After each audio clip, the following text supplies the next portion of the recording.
ভাবি, আমাদেরকেও মাঝে মাঝে আপনার বাসায় চায়ের দাওয়াত দিন। কি ব্যাপার আজকে তুমি এত সকাল সকাল? দেখো, তোমার স্বামীকে ভালোভাবে সামলিয়ে রাখো। মেয়ে মানুষদের কাছ থেকে চায়ের দাওয়াত নিয়ে বেড়াচ্ছে। এভাবে তো চায়ের দাওয়াত চাওয়া ঠিক না।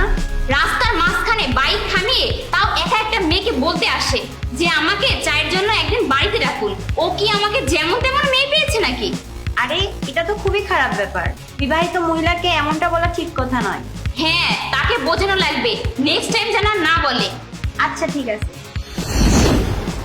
হ্যালো ভাবি, চা খাওয়ানোর ইচ্ছা নেই নাকি?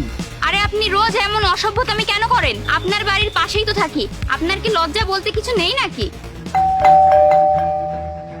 আরে আজকে আবার কি হলো? আজকে আবারও ওই কথাই বলে গেল। আমি তো বলেছিলাম দ্বিতীয়বার এই অসভ্যতামি আর সহ্য করতে পারবো না। কি বলেছে আজকে আবার? কি ব্যাপার, চা খাওয়ানোর ইচ্ছা আছে কি নেই এটা বলে চলে গিয়েছে। তাহলে তো এটা অনেক খারাপ ব্যাপার। হ্যাঁ, খারাপ ব্যাপার বলেই তো আমি বলতে এসেছি। আর ও কেন প্রত্যেকদিন এমন অসভ্যতামি করে? আমার হাজবেন্ড যদি একবার টের পায় তাহলে আপনাদের এইখানে থাকা অসুবিধা হয়ে যাবে। কিন্তু রাস্তার মধ্যে মেয়েদেরকে উত্ত্যক্ত করা এটা কি কোনো ছোটখাটো বিষয় নাকি? তাহলে আমি আমার হাজবেন্ডকে বলে দিব রাস্তাঘাটে এরকম উত্তপ্ত না করে বাড়িতে গিয়ে বলবো। ও আচ্ছা, তুমি শুধু আমার হাজবেন্ডকে বাসায় আসতে দাও আর তোমার হাজবেন্ডকেও। তারপরে আমি দেখছি, এবার আমার হাজবেন্ডকে নিয়েই আমি এখানে আসবো। তোমাকে বলেছিলাম তোমার হাজবেন্ডকে বুঝিয়ে দাও, না হলে হাতটা উঠে গেলে কিন্তু কিছু করার নেই। তুমি যাবে না মানেটা কি? ওই লোকটা প্রত্যেকদিন তোমার বউকে রাস্তায় উত্তপ্ত করে, বাড়িতে চা খাওয়ার বাহানায় আসতে চাচ্ছে। তোমার তো উচিত তাকে ইচ্ছা মতো থাপড়ানো।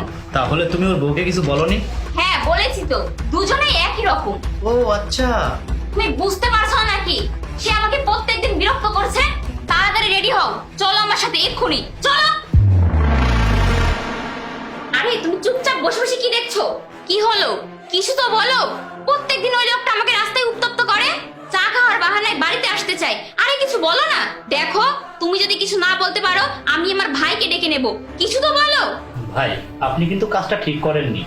এভাবে কেউ কিছু বলে? এক কাজ করো, চিল্লিয়ে বলো। আর আপনি করে বলছো কেন? তুই করে বলো। আপনি আমাকে প্রথমেই বলে দিতেন। কি বলবে তোমাকে? এটা কি বলার মতন কথা? দেখো, তুমি কিন্তু আমার মাথায় রাগ তুলো না। আরে তুমি চুপ করো না, উনি তোমাকে উত্ত্যক্ত করেনি। তাহলে ভাবি, চা বানাতেছিলেন, অনেক সুন্দর সুগন্ধ আসছিল। ভাবি, চা বানিয়েছেন? ভাবি, চা কি বানানো হয়েছে? দেখুন, আমরা আপনাদের সরাসরি বলে কষ্ট দিতে চাইনি। আর আপনি একটু ভেবে দেখুন, প্রত্যেকদিন যদি জাহিদ আপনার বাসায় চা খেতে যায় তাহলে আপনার কেমন লাগে? আর আমরা জানতে চাই না এখানকার লোকজন কেমন, কার মেয়ে কার সাথে পালিয়ে যাচ্ছে, কার ছেলে মেয়ের কয়টা বয়ফ্রেন্ড আছে, কে কেমন, আপনার রিলেটিভরা কেমন, সরকার কেমন, আমরা কিছুই জানতে চাই না। আমাদের এসবে কোনো আগ্রহ নেই। প্লিজ ভাবি, চলো আমার সাথে, আমি তোমাকে চা বানিয়ে খাওয়াচ্ছি। কই, চা খাওয়ার সময় তো আমার সাথে তো কথা বলো না। কথা তো বলি। চলো, আজ আমি তোমার চায়ে আগুন লাগাচ্ছি। আচ্ছা, চলে যখন এসেছি এক কাপ চা খেয়েই যাই। চলো আমার সাথে।